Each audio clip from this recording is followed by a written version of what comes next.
मित्रों, जो औरतें हर रोज नहाती हैं उन्हें यह कथा जरूर सुननी चाहिए, तथा जो भी स्त्री पुरुष निर्वस्त्र स्नान करते हैं उन्हें कौन सा पाप लगता है, उनके जीवन में इसका क्या असर पड़ता है, इस एक कहानी के जरिए आज आपको बताया जाएगा।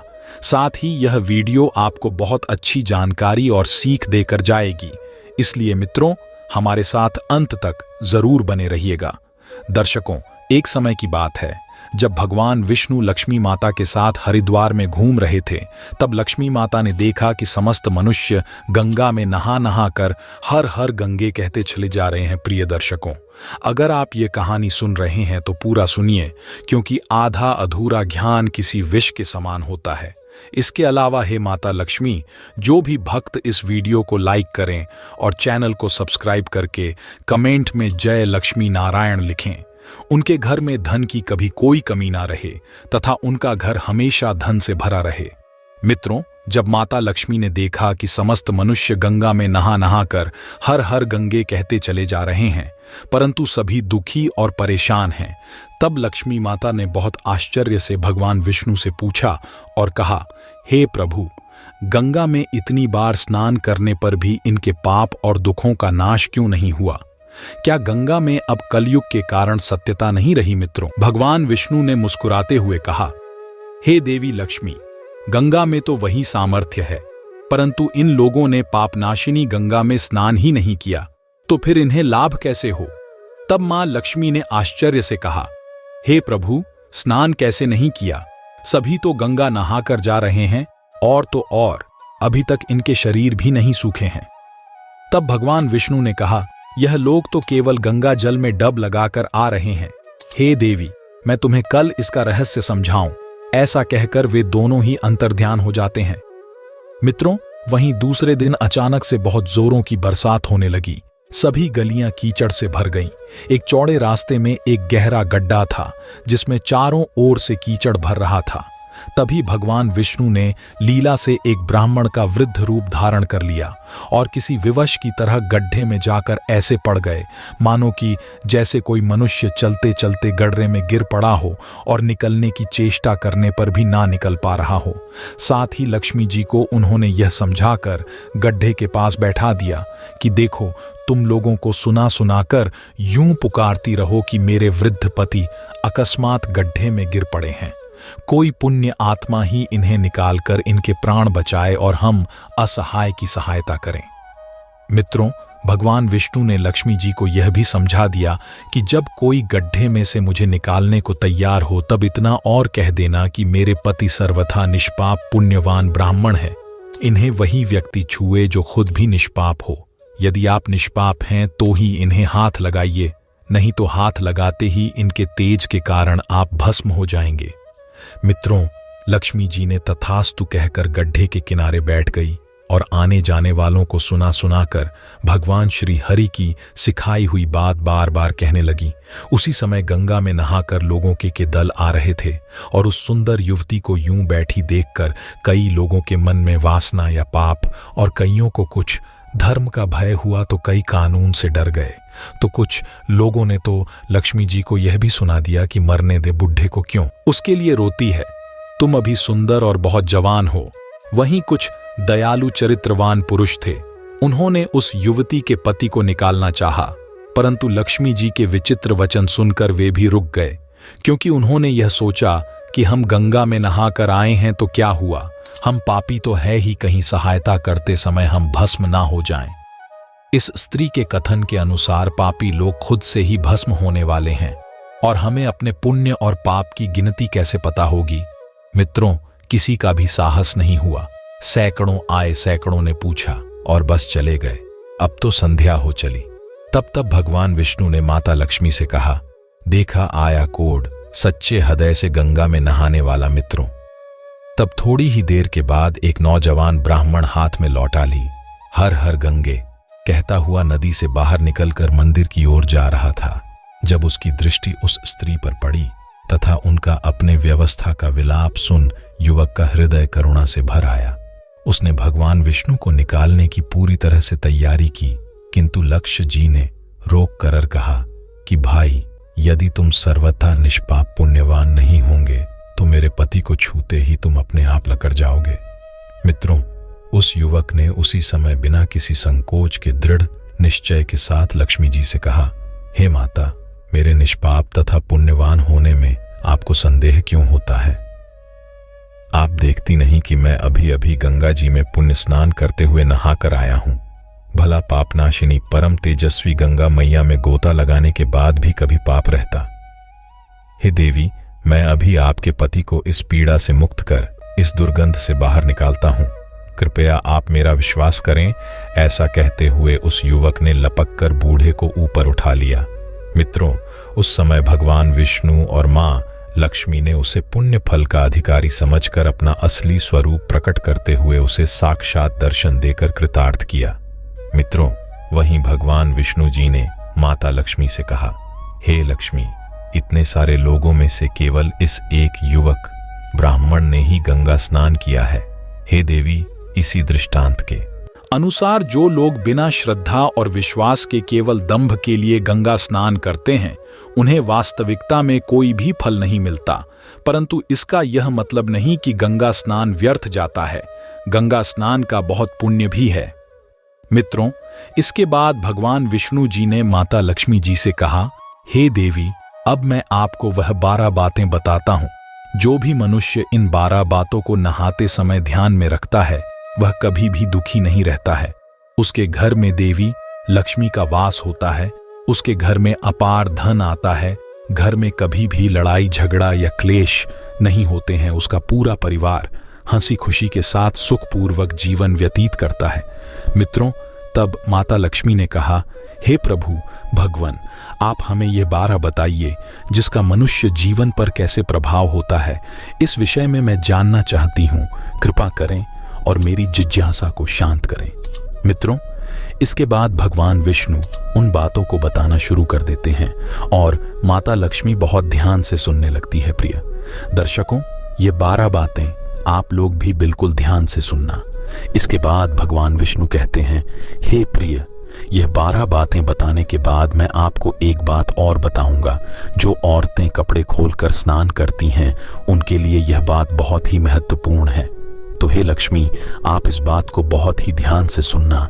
तभी विष्णु जी अपनी वाणी को शुरू कर और बताने लगते हैं। दोस्तों, विष्णु जी कहते हैं, प्रतिदिन स्नान करने से शरीर निरोगी रहता है तथा मन प्रसन्न रहता है। स्नान से चेहरे की क्रांति और शारीरिक आकर्षण में भी बढ़ोतरी होती है। अगर इस नित्य कर्म के दौरान कुछ शेष बातों का ध्यान रखा जाए तो आध्यात्मिकता से भी ज्यादा लाभ पाया जा सकता है। नहाने के क्रम में इन बातों का ख्याल जरूर रखा जाना चाहिए। सबसे पहले स्नान करने के बाद शुद्ध होकर पूजा पाठ आदि सारे काम करने के योग्य बनते हैं, इसलिए सुबह को ही स्नान कर लेना चाहिए। दूसरी बात, शास्त्रों में कहा गया है कि स्नान करने से इन 7 गुणों की प्राप्ति होती है: रूप, तेज, बल, पवित्रता, आयु, आरोग्य, निर्लोभ, पुष्टि व आरोग्य और स्वास्थ्य। चाहने वालों को हर मौसम में और हर दिन स्नान करना चाहिए। चौथी बात, शास्त्रों में कहा गया है कि सुबह स्नान करने से पापों का नाश होता है और पुण्य मिलता है। ऐसा भी कहा गया है कि सुबह नहाने वालों के पास नकारात्मक शक्तियां नहीं भटकती, इसीलिए सुबह के समय स्नान करना ही उचित है। पांचवी बात, बीमारी के हालत में सिर के नीचे से ही स्नान करना चाहिए या गीले वस्त्रों से शरीर को पोंछ लेना एक तरह का स्नान ही कहा गया है। छठी बात, सुबह की लालिमा छाने से पहले ही स्नान लेना श्रेष्ठ माना गया है। सातवीं बात, तेल लगाकर और देह को मलमल कर नदी में नहाना मना है। इसकी जगह नदी से बाहर निकलकर तट पर ही शरीर साफ करके नदी में डुबकी लगाना उचित है। आठवीं बात, जिन घाटों पर कपड़े धोए जाते हैं वहां का जल अपवित्र माना गया है, इसलिए वहां से कुछ दूर हटकर ही नहाना चाहिए।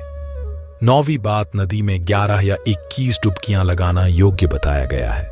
10वीं बात, पवित्र नदियों में कपड़े निचोड़ की मनाही है।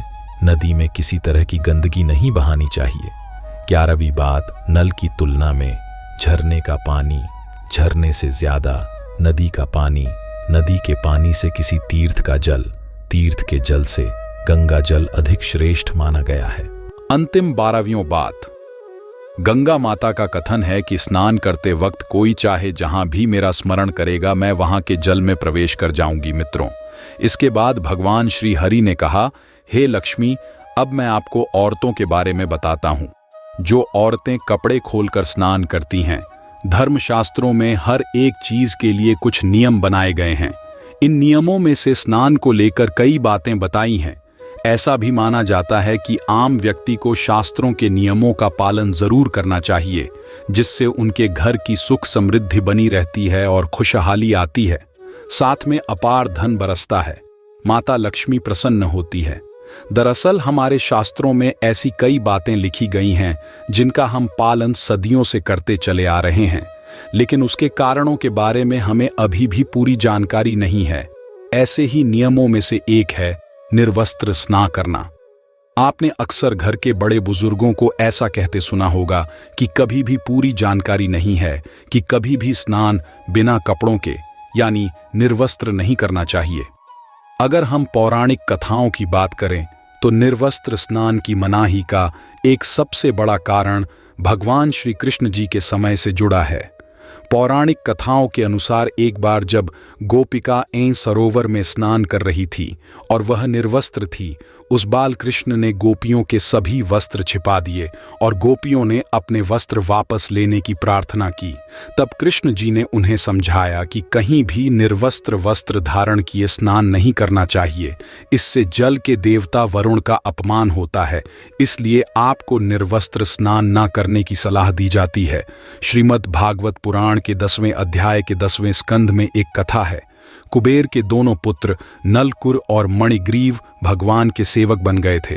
धनवान होने के साथ ही साथ भगवान शिव की कृपा प्राप्ति के कारण दोनों घमंडी हो गए थे, अपने धन वैभव के अहम करर में। एक दिन दोनों मंदाकिनी नदी के तट पर अप्सराओं से साथ मदिरा पीकर जल क्रीड़ा कर रहे थे। संयोगवश उस समय कहीं से भ्रमण करते हुए नारद मुनि वहां आ गए। नारद मुनि को देखकर अप्सराओं ने शाप के भय से जल्दी जल्दी वस्त्र धारण कर लिए। अप्सराओं ने हाथ जोड़कर नारद मुनि का अभिवादन किया, लेकिन कुबेर के पुत्रों ने नारद मुनि की ओर ध्यान तक नहीं दिया और निर्वस्त्र जल क्रीड़ा करते रहे। कुबेर के पुत्रों का ऐसा आचरण देखकर नारद मुनि क्रोधित हो गए और उन्हें शाप दे दिया। नारद मुनि ने कहा कि अहंकार के कारण तुम दोनों का व्यवहार जड़ के समान हो गया है, इसलिए तुम लोग वृक्ष बन जाओ।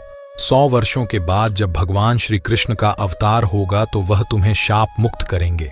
नारद मुनि के शाप नलकुर और मणिग्रीव अर्जुन वृक्ष बन गए। इन दोनों वृक्षों के बीच से निकल गए, लेकिन ओखली बीच में अटक गई। श्री कृष्ण ने कुछ जोर लगाया तो दोनों वृक्ष भूमि से उखड़ गए और उनकी जगह 2 युवक प्रकट हो गए। शाप मुक्त होकर नलकभर और मणिगी अपने स्थान को लौट गए। मित्रों, अगर आप नहाते समय सोचते हैं कि बंद कमरे में कोई आपको नहीं देख रहा है तो यह बिल्कुल गलत है, क्योंकि ईश्वर आपको हर स्थान पर देखते हैं। और यदि आप निर्वस्त्र होकर स्नान कर रहे हैं तो यह मुख्य रूप से जल के देवता वरुण का अपमान करने जैसा होता है। निर्वस्त्र स्नान से आपको पाप लग सकता है और आर्थिक एवं शारीरिक नुकसान पहुंच सकते हैं। यदि आप निर्वस्त्र स्नान करते हैं तो आपके शरीर में नकारात्मक ऊर्जा प्रवेश करती है और आपकी मानसिकता भी नकारात्मक हो सकती है। इसीलिए हमेशा आपको यही सलाह दी जाती है कि आप नहाते समय कोई एक कपड़ा जरूर धारण करें, लेकिन बिना कपड़ों के स्नान ना करें, तभी आपके लिए बेहतर होगा। मित्रों, निर्वस्त्र स्नान से शरीर की सकारात्मक ऊर्जा शरीर से बाहर निकल सकती है और इसका प्रभाव आपके शरीर के साथ साथ आपके मन मस्तिष्क में भी होता है। वहीं दूसरी ओर गरुड़ पुराण के अनुसार जब आप स्नान करते हैं तब आपके पितर यानी मृत पूर्वज आपके आसपास ही मौजूद होते हैं। यदि आप निर्वस्त्र स्नान करते हैं तो आपको पितृदोष लग सकता है। ऐसे स्नान करने से आपके पितरों को तृप्ति नहीं मिलती है और यह घर में पितृदोष का कारण बन सकता है और वे केवल वस्त्रों से गिरने वाले जल को ग्रहण करते हैं जिनसे उनकी तृप्ति होती है। निर्वस्त्र स्नान करने से पितृ अतिरिक्त नाराज होते हैं, जिससे व्यक्ति का तेज बल, धन और सुख नष्ट होता है। इसलिए कभी भी निर्वस्त्र होकर स्नान नहीं करना चाहिए।